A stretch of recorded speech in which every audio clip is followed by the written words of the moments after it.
बिस्मिल्लाहिर्रहमानिर्रहीम। अस्सलाम वालेकुम नाज़रीन, आप यूट्यूब चैनल देख रहे हैं। मैं इमरान खान हूँ।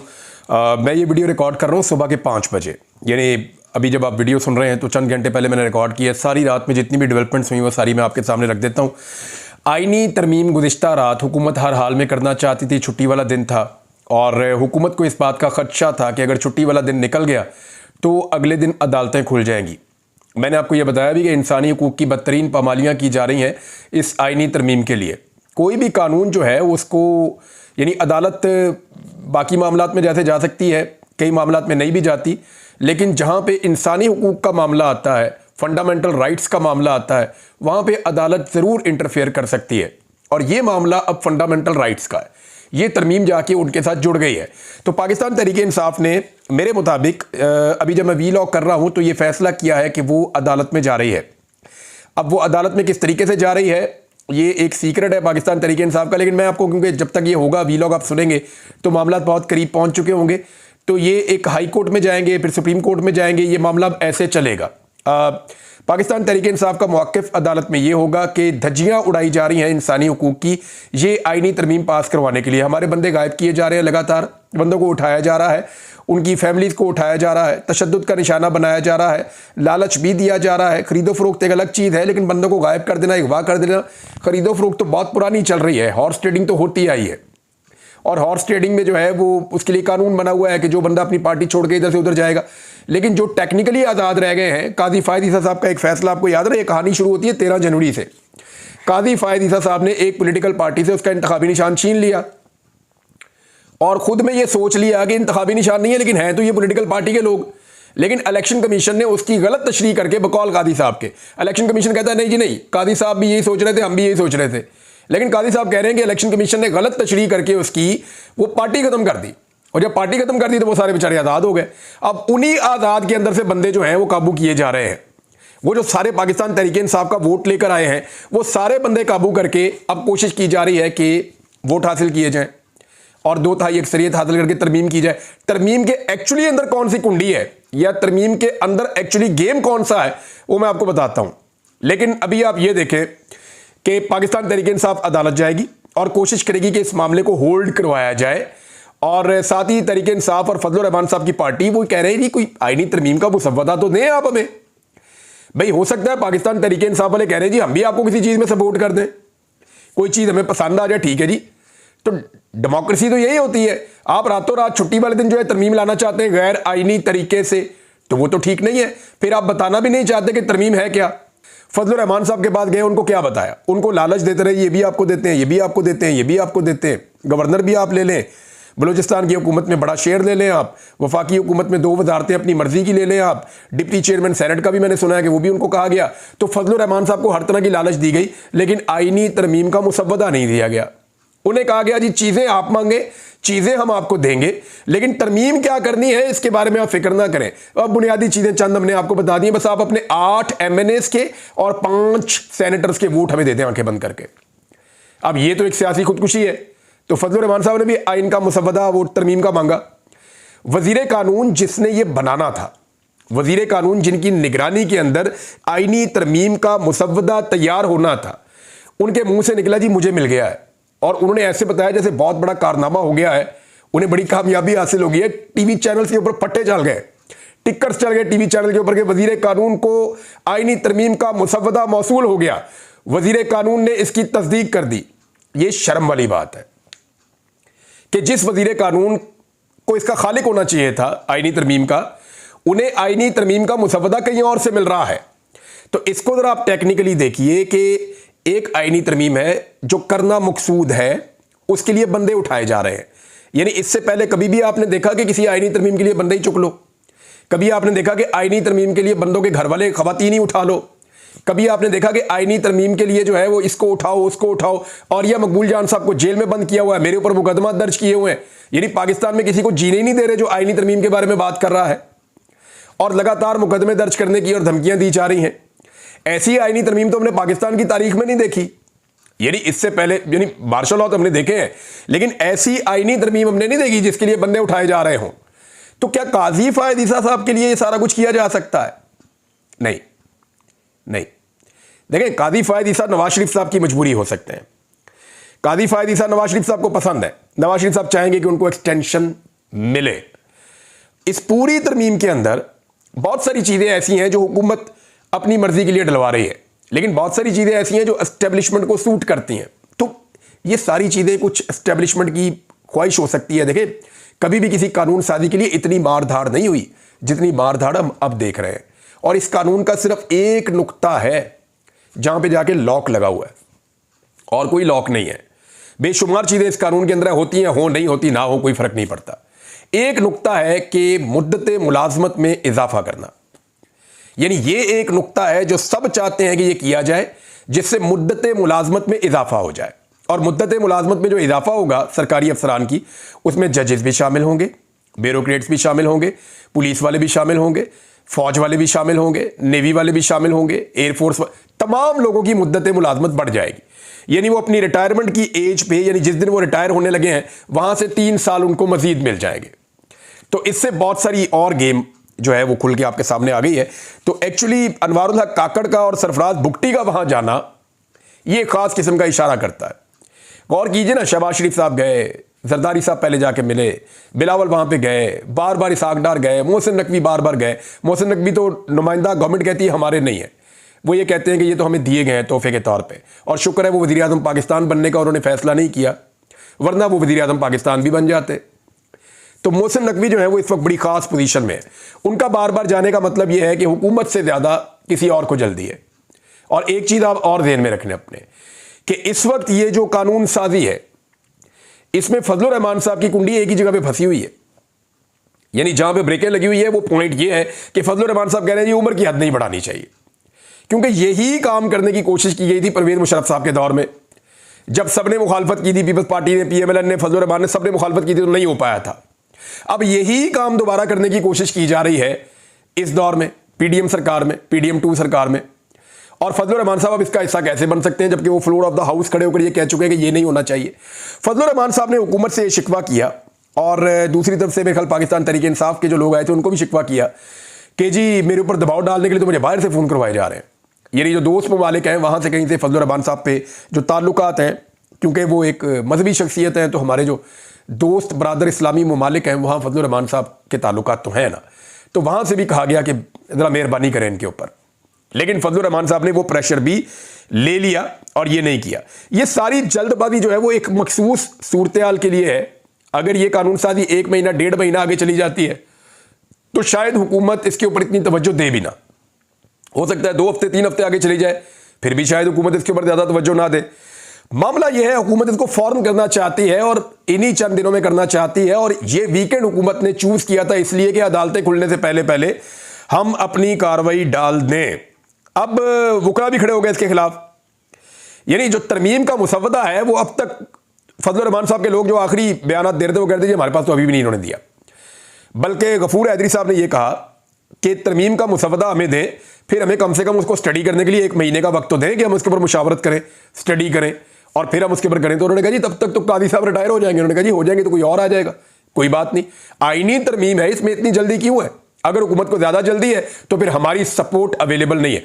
ये उनके स्टेटमेंट्स हैं मौलाना फजलुर रहमान साहब के बारे में। यू कांट से एनीथिंग, आपको पता नहीं चलता कि वो किस वक्त क्या फैसला कर लें, लेकिन उनके ऊपर उनकी पार्टी का बड़ा दबाव है। दूसरी जानिब आप एएनपी को देखें कि बादशाह खान की सियासत कहां पहुंची, कि एमल वली खान साहब बाकायदा लिख कर अनाउंस कर रहे हैं कि मैं एंटी इमरान था, एंटी इमरान हूं, एंटी इमरान रहूंगा।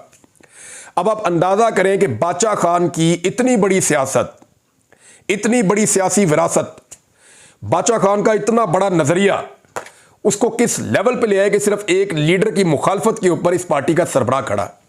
अंदाजा कीजिए आप। और बगैर मुसवदा पढ़े, बगैर आईनी तरमीम का मुताला किए, सिर्फ बी टीम बन के, जो उनको यानी जो इस वक्त पाकिस्तान के अंदर एस्टेब्लिशमेंट की बी टीम है वो ये हुकूमत है, और हुकूमत की बी टीम जो है वो यानी इस लेवल पे पहुंच गए हैं एमल वली खान साहब। तो एमल वली खान साहब की अपनी पार्टी के अंदर बहुत ज्यादा इस पे शिकवे और शिकायतें हो रहे हैं, लेकिन उन्हें परवाह नहीं है क्योंकि पार्टी तो इलेक्शन हार गई है, पार्टी तो इलेक्शन जीती नहीं। तो एमल वली खान साहब को क्योंकि सीट कहीं और से मिली है तो उसका हक भी तो अदा करना है, तो वो हक अदा कर रहे हैं। लेकिन बादशाह खान साहब की सियासत इस लेवल पे आके गिरेगी, यानी उन्हीं के अपने खानदान में ये होगा, इसका कभी हम सोच भी नहीं सकते थे, लेकिन अफसोस हम ये होता हुआ देख रहे हैं। थोड़े दिन पहले इन्होंने क्लेम किया कि मेरा गोल बहुत बड़ा है, इसलिए मैंने ये सीट का कड़वा घूंट किया, ये कड़वी गोली मैंने निगली है, गोल मेरा बहुत बड़ा है। तो गोल ये था जनाब का कि बगैर देखे आईनी मुसव्वदे के ऊपर, वो तरमीम के ऊपर जाकर वोट दे रहे हैं। उनसे तो बहुत बेहतर अख्तर मेंगल साहब ने अपना मौक़िफ़ लिया कि कम से कम मेरे लापता अफराद को आप छोड़ दें, आप मेरे से वोट ले लें। भाई कोई सौदे का मज़ा तो आया ना। उन्होंने कहा जी मेरे लोगों को रिलीफ दे दें और मेरे से आप वोट ले लें। वैसे तो आप लोग मेरी सुनते नहीं हैं। बहरहाल ये सिचुएशन है। वकला खड़े हो गए जी। मुनीर मलिक साहब का स्टेटमेंट आया, बहुत बड़ा स्टेटमेंट है। फैसल सिद्दीकी साहब, ये वो लोग हैं जो कादी फ़ायद ईसा साहब के हक में होते थे सारे। जब कादी फ़ायद ईसा साहब हॉट वाटर में थे, उन्होंने उनका साथ दिया था। ये सारे कह रहे हैं जी कादी फ़ायद ईसा साहब हमारे चीफ जस्टिस है, उनकी इज्जत सर आंखों पे। लेकिन 25 अक्टूबर तक उन्होंने कहा जी 26 अक्टूबर से हमारे आईनी chief justice of Pakistan justice Mansoor Ali Shah होंगे, हम किसी किस्म की कोई आईनी तरमीम नहीं मानेंगे। ये वकला के पैगामात लगातार आ रहे हैं। बल्कि ये दावा किया मुनीर मलिक साहब ने, उन्होंने कहा जी रेफरेंडम करवा लें। अगर 90% वकला ने यह ना कहा कि हम 26 अक्टूबर को जस्टिस मंसूर अली शाह साहब को चीफ जस्टिस ऑफ पाकिस्तान देखना चाहते हैं, तो मैं वकालत छोड़ दूंगा। ये मुनीर मलिक साहब ने, जो सीनियर वकील हैं और इन्होंने बड़ी तहरीक चलाई थी, वकला की आज़ादी की तहरीक में बहुत बड़ा इन्होंने हिस्सा लिया था। और इस तरह बहुत सारे और वकला हैं, बार्स के अंदर से ये स्टेटमेंट्स आ रहे हैं। नौजवान जो वकला हैं वो बहुत गुस्से में है। तो अब ऐसा लगता है कि वकला के अंदर भी जैसे जैसे ये मंदरजात सामने आ रहे हैं कि अदलिया के साथ होने क्या जा रहा है, वैसे वैसे वकला के अंदर रिएक्शन पैदा हो रहा है और वहां पे भी एक किस्म की रिजेंटमेंट है। तो छुट्टी वाले दिन तरमीम करवाने का एक मकसद ये भी था कि पीर से अदालतें खुल जाएंगी, वकील मुतहरिक हो जाएंगे, उनकी मीटिंग्स आ जाएंगी, वो आपस में बातें करेंगे, मुशावरत होगी, जो चीज़ें बाहर आएंगी वो डिस्कस होंगी। जब चीज़ें डिस्कस होगी तो पोल खुलेंगे, चीज़ों का पता चलेगा, तो फिर आईनी तरमीम करवाना मुश्किल हो जाएगा। अभी भी डिपेंड करता है फजलुर रहमान साहब पे, क्योंकि आज 12:30 बजे इजलास दोबारा बुलाया गया है। कैबिनेट का इजलास भी मौखर कर दिया गया था, कौमी असम्बली सेनेट का इजलास भी मौखर कर दिया गया था। पहले यह था कि रात 3-4 बजे तक काम चलेगा, सुबह तक, लेकिन फिर वो मौखर हो गया। और अब क्योंकि आज अदालती दिन स्टार्ट हो गया है, तो एक नए एडवेंचर का भी सामना करना पड़ सकता है इस हुकूमत को। अनवारुल्लाह काकड़ का और सरफराज बुगटी के जाने का मतलब आप समझें कि ये लोग किस पार्टी से ताल्लुक़ रखते हैं। ये उसी पार्टी से ताल्लुक़ रखते हैं जिससे फैसल वाडा ताल्लुक़ रखते हैं। और एक ही नुकता है जिस पे फजलुर रहमान साहब फंसे हुए हैं कि मैं एक्सटेंशन के खिलाफ हूँ, मैं उम्र की हद नहीं बढ़ाऊंगा। और यही एक मामला है जो हर हालत में हुकूमत चाहती है कि फजलुर रहमान साहब मान जाए। इमरान खान साहब का स्टेटमेंट है, वो मैं आपको बताता हूं, लेकिन पहले ये सुन लें कि इलेक्शन कमीशन का इजलास तलब किया और तलब करके उन्होंने ये कहा जी मुशावरत करते हैं कि जो सुप्रीम कोर्ट ऑफ पाकिस्तान से जो एक वजाहत इलेक्शन कमीशन ने मांगी थी, वो जो वजाहती ऑर्डर आया है उसका अब जायजा लिया जाएगा इलेक्शन कमीशन के इजलास में। और भाई इलेक्शन कमीशन को पहले भी समझाया था, आपने जायजे नहीं लेने, आपने फैसले पर अमल दरामद करना है। अगर आपका इतना दिमाग होता, आप इतने अक्लमंद होते, तो जैसी गलतियां आपने की हैं पीछे इलेक्शन में, जिस तरह के आपने ब्लंडर मारे हैं जिसकी वजह से मामला सुप्रीम कोर्ट ऑफ पाकिस्तान में पहुंचा है, ये सारा कुछ तो ना होता। क्योंकि आपका दिमाग कमजोर है या आप गलत फैसले कर रहे थे, इसलिए सुप्रीम कोर्ट ऑफ पाकिस्तान के जजेस ने अक्सरियत के साथ सही फैसला कर दिया है। अब आपने सिर्फ फैसले पे अमल दरामद करना है, इसके ऊपर गौर व खौज नहीं करना। अपने दिमाग पे जोर देने की बजाय जो जजेस ने कह दिया आपको वो करना पड़ेगा। जस्टिस मंसूर अली शाह साहब कह चुके हैं पहले ही कि जो जजेस ने कह दिया, जो फैसला आ गया, आपके पास कोई ऑप्शन नहीं है उस पर अमल दरामद करवाने की बजाय। वज़ीर इत्तलात कह रहे हैं जी वसी तर सियासी मुशावरत करनी है, इसलिए जो है आईनी तरमीम में किस चीज़ पे मुशावरत करनी है। ये वज़ीर कानून ने ना अभी तक मुसव्वदा भी नहीं देखा हुआ आईनी तरमीम का, और वो कह रहे हैं कि उसके ऊपर वसी तर सियासी मुशावरत हो रही है। और भाई आपकी तो इतनी औकात ही नहीं है कि तरमीम का मुसव्वदा आपके हाथ में हो या आपको पता हो कि उसके अंदर लिखा हुआ क्या है, तो आप उसके ऊपर मुशावरत करेंगे। यानी उसे क्या कहते हैं, क्या पिद्दी और क्या पिद्दी का शोरबा। तो इस तरह की एक मिसाल दी जाती है। मिसाल दे रहा हूं, मैं पिद्दी नहीं कह रहा किसी को, लेकिन मामला यही है। मामला यही है कि आपको तो पता ही नहीं है तरमीम के अंदर क्या है। आपका वज़ीर कानून अपने मुंह से कह रहा है कि मुझे मुसव्वदा मिल गया, और इतनी खुशी से कि जैसे बहुत बड़ी खुशखबरी वो कौम को सुना रहे हैं। अरकान असेंबली बेचारे सारा दिन बैठे रहे, रात गए, उनको छुट्टी मिली, जी ठीक है उनका हार जाओ, कल आपको दोबारा बुलाएंगे। वो बेचारे कल दोबारा वापस आएंगे। फिर बीच में खबर ये भी आई थी मेरे पास कि जो लोग गायब किए गए हैं, 3-4 लोग इस वक्त कंट्रोल में हैं, हुकूमत के कंट्रोल में, जो सिस्टम है उसके कंट्रोल में 3-4 लोग पाकिस्तान तहरीक इंसाफ के हैं। लेकिन उनमें से भी तहरीक इंसाफ का दावा है कि 2 लोग और धोखा दे जाएंगे हुकूमत को। 1-2 लोगों पे पीटीआई को शक है कि शायद वो पीटीआई के साथ दगा कर दें, लेकिन बाकी लोगों पे उनको यकीन है कि वो पीटीआई को धोखा नहीं देंगे। अगर हुकूमत के कब्जे में है तब भी नहीं देंगे। जब वो असेंबली के अंदर हमें देखेंगे तो वो फ्लोर के ऊपर से क्रॉस करके हमारे पास आ जाएंगे और आकर हमारे साथ बैठ जाएंगे। उनका ये दावा है। ये पाकिस्तान तहरीक इंसाफ के लोग कह रहे हैं बार बार।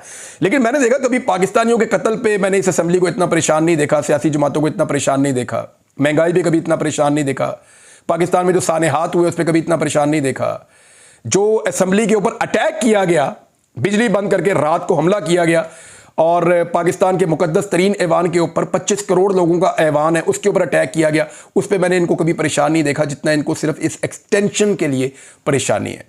आप अंदाजा कर लीजिए इनकी तरजीहात क्या है। क्या इनकी तरजीहात कौम और कौम की इज्जत है या कौम का फायदा है, या इनकी तरजीहात सिर्फ अपना जाती मफाद और फायदा है। नाज़रीन, इमरान खान साहब का स्टेटमेंट जो है वो मैं पूरा स्टेटमेंट तो नहीं अब आपको पढ़ के सुना सकता, लेकिन एक दो चीजें उसमें से मैं आपको बता देता हूं। इमरान खान साहब ने कहा कि इस मुल्क का मुट्ठी भर शराफिया मुल्क के तमाम निज़ाम, वसाइल, इक़्तिदार और ताकत पर काबिज है। इस कब्जा ग्रुप का जब दिल चाहता है आइन की धज्जियां बखेर देता है, जजों को धमकियां देता है, जमहूरियत की अक्कास, पार्लियामेंट के तकद्दुस पर हमलावर हो जाता है, अवामी नुमाइंदगान को अगवा कर लेता है, हमारे MNAs के घर की औरतों को उठा लेता है। इखलाकियात से आ रही ये माफिया खुद को आइन और कानून से बालातर गर्दानता है। इसी छोटे से तबके, इस अशराफिया ने इस मुल्क को गुलाम बनाकर रखा हुआ है। आज भी अपनी जात के लिए यही सब कुछ किया जा रहा है। सुप्रीम कोर्ट वाहिद इदारा बचा हुआ है, अब इस पर भी हमलावर हो रहे हैं। मुल्क में जुल्म और बर्बरियत का निजाम नाफिज है। तरक्की और ओहदों से नवाजने का पैमाना अदलिया में तहरीक इंसाफ के खिलाफ फैसले और हुकूमत में फसाइयत है। इस बात की 3 मिसालें वादे हैं। कादी फायद ईसा, मोहसिन नकवी और हुमायूं दिलावर हैं। कादी फायद ईसा ने हमारे ऊपर जुल्म करने वालों को तहफ़्फ़ुज़ दिया, हमसे हमारा इंतखाबी निशान छीना, इंसानी हकूक़ की पामालियों के खिलाफ हमारी दरखास्तें नहीं सुनी।